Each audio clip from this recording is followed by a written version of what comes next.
Everyone has an opinion on this one. Your parents say, buy. The internet says rent and invest the difference. You're not sure who to believe anymore. So let's stop guessing. Jake rents, Marcus buys, same income, same city, same budget. They both think the other guy is making a huge mistake, but neither of them ever sat down and ran the numbers past month one. So we did. Rent increases, mortgage interest, property taxes, maintenance, appreciation, opportunity cost, all of it. And when you lay it all out, one of them is building wealth while the other is silently bleeding it. The gap after 10 years, it's not even close. Let's keep this fair. Jake and Marcus both earn $55,000 a year. They both live in the same mid-sized American city. They both have $60,000 saved up. And they're both looking for the same thing, a 3-bedroom place in a decent neighborhood, close to work. Marcus buys a $300,000 home. He puts 20% down, that's his entire $60,000, and takes out a 30-year fixed mortgage at 6.5%. His monthly mortgage payment is about $1,517 in principal and interest. Add property taxes at roughly $250 a month and homeowner's insurance at $130, and Marcus is looking at around $1,900 per month going out the door, and that doesn't include maintenance. Jake rents a comparable place for $1,400 a month. No down payment. He takes his $60,000 and drops it into an S&P 500 index fund averaging around 8% annually. His monthly cost is $500 less than Marcus's. He has no mortgage, no property taxes, no maintenance responsibilities, and a growing investment portfolio. On day one, Jake looks like the smartest person in the room. But there's something Jake doesn't realize yet. Every dollar Marcus pays is slowly buying him a piece of something. Every dollar Jake pays disappears the moment it leaves his account, and that distinction over time is worth a lot more than $500 a month. For 3 years, Jake is living light.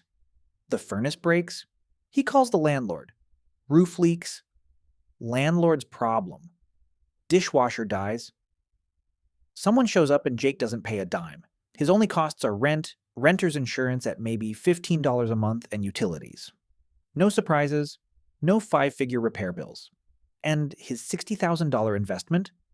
At 8% annual returns, it's grown to roughly $75,600 by the end of year 3. Jake hasn't added a single dollar. It's just compounding quietly in the background.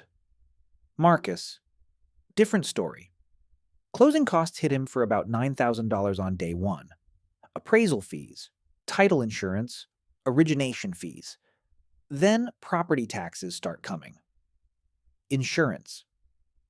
Maintenance at 1% to 2% of his home's value per year. That's $3,000 to $6,000 annually just to keep the place from falling apart.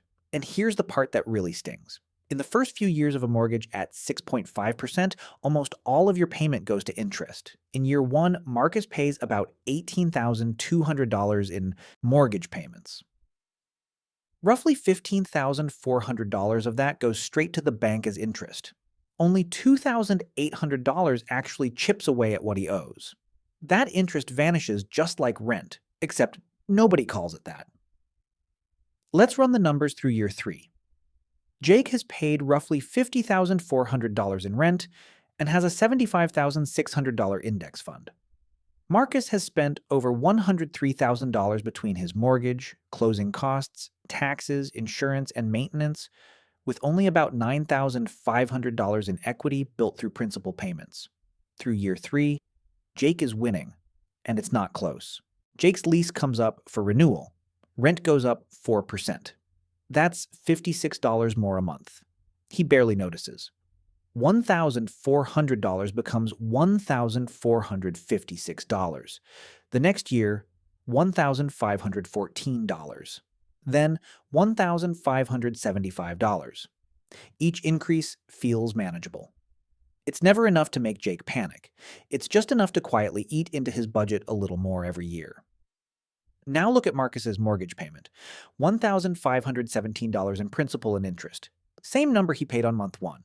Same number he'll pay on month 120. Same number he'll pay on month 360. For 30 years, that number does not change. This is the quiet mechanism most people miss. Rent is a variable cost that only trends in one direction. A mortgage is a fixed cost that inflation slowly makes cheaper in real terms. In year 1, Marcus's payment feels heavy. By year 10, it feels normal. By year 20, it feels almost cheap. Jake's rent does the exact opposite, starts comfortable, and gets heavier every single year. Jake's $1,400 rent, growing at 3.5% per year, becomes roughly $1,870 by year 10, about $2,510 by year 20, and approximately $3,370 by year 30. Marcus is still paying $1,517. Something starts shifting around year 4, and by year 6, the math has quietly reversed. Marcus's home has been appreciating. Historically, U.S. home values have grown at roughly 3% to 4% per year on average. At 3.5% annual appreciation, Marcus's $300,000 house is worth about $347,000 by the end of year 6. Meanwhile, his mortgage balance has dropped to around $269,000. That means Marcus is sitting on roughly $78,000 in equity, the difference between what his house is worth and what he still owes. That's $78,000 in net worth that didn't exist 6 years ago. But here's what makes it even more interesting. Marcus didn't put $78,000 into the house, he put $60,000 down. The rest came from appreciation on a $300,000 asset that he controls with a $60,000 investment. That's leverage, and it's the single biggest advantage homeowners have over renters that almost never gets talked about in the monthly payment debate. Marcus is earning appreciation on $300,000, not just on his $60,000. His money is working 3 times harder than Jake's. Jake's index fund has grown nicely too. Assuming he hasn't touched it, and that's a big assumption, his $60,000 has compounded to about $95,000 at 8% annually by year 6. That's a solid $35,000 gain, but Jake only earns returns on the money he actually invested. There's no leverage, no multiplier effect, and Jake's rent is now creeping past $1,600 a month. He's approaching what Marcus pays in total housing costs. Except Marcus's payment is buying him equity, and Jake's payment is buying him another month in someone else's property. The scoreboard is tightening, and the trend from here only goes in one direction. The monthly rent is the number you see. It's the number on the listing, the number in the lease, the number your brain anchors to when you're comparing options. What you don't see is the trajectory of that number over the next decade, 2 decades, a lifetime. Rent never stops. There is no month 361 where the payment disappears.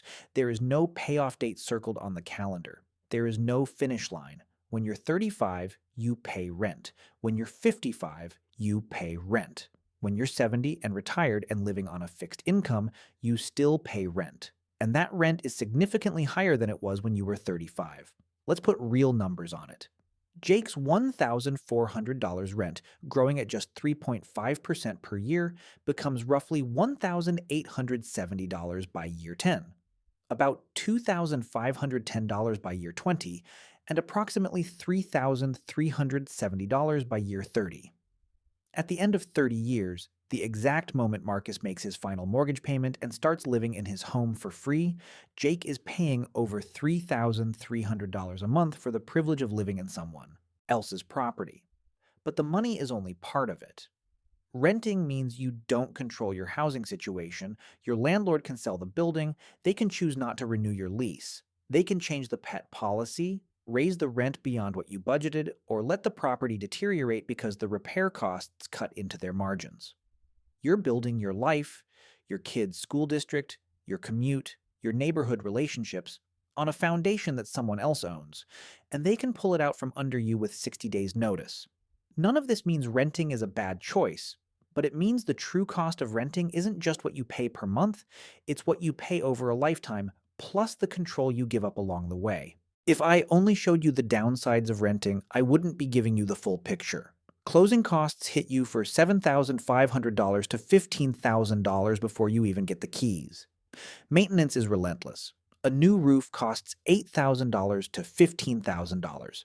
An HVAC system runs $5,000 to $10,000, and some years a $12,000 foundation repair ruins your summer. Budget 1% to 2% of your home's value every year and hope for the best. Property taxes can rise even when your mortgage is fixed. And your equity? It's trapped inside walls. You can't spend it on groceries or use it in an emergency unless you take on more debt. The only way to fully access it is to sell. And that means paying 5% to 6% in agent commissions, another round of closing costs, and hoping the market hasn't dipped at the worst possible time.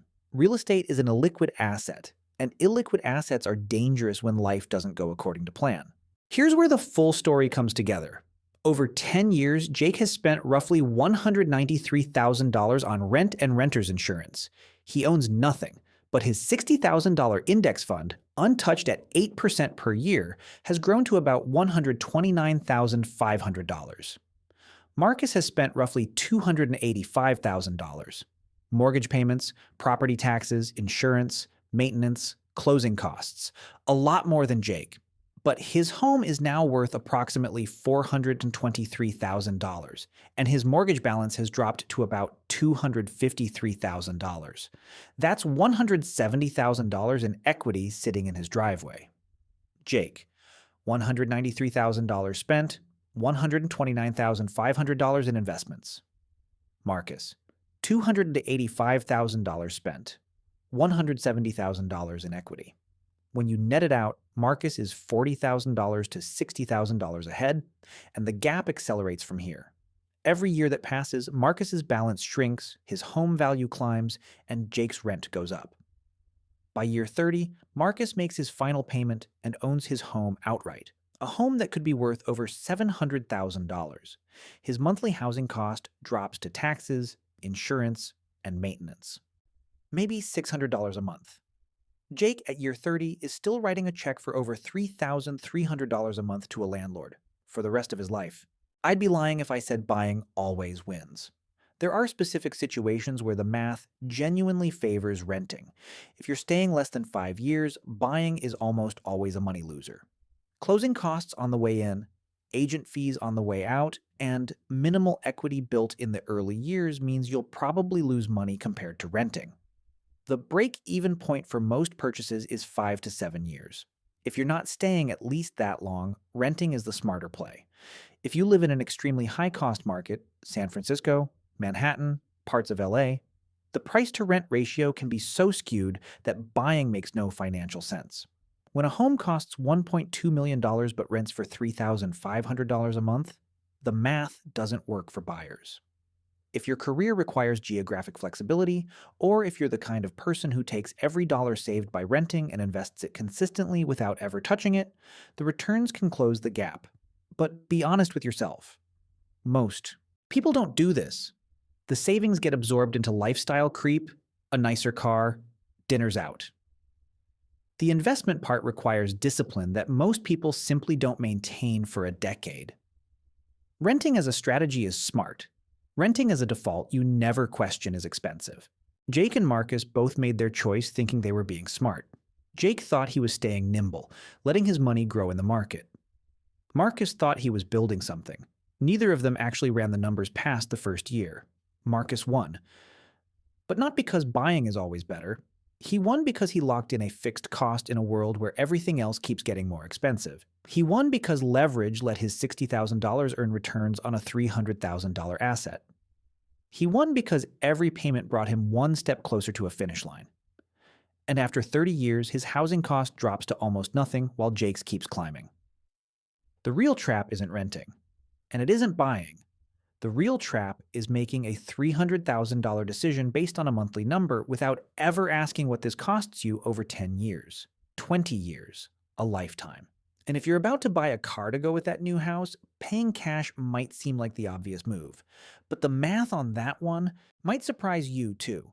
For now, the next time your lease renewal shows up with a 4% increase that feels like nothing, run the numbers. Because that 4% doesn't feel like nothing when you add it up over 30 years. That's the only math that matters.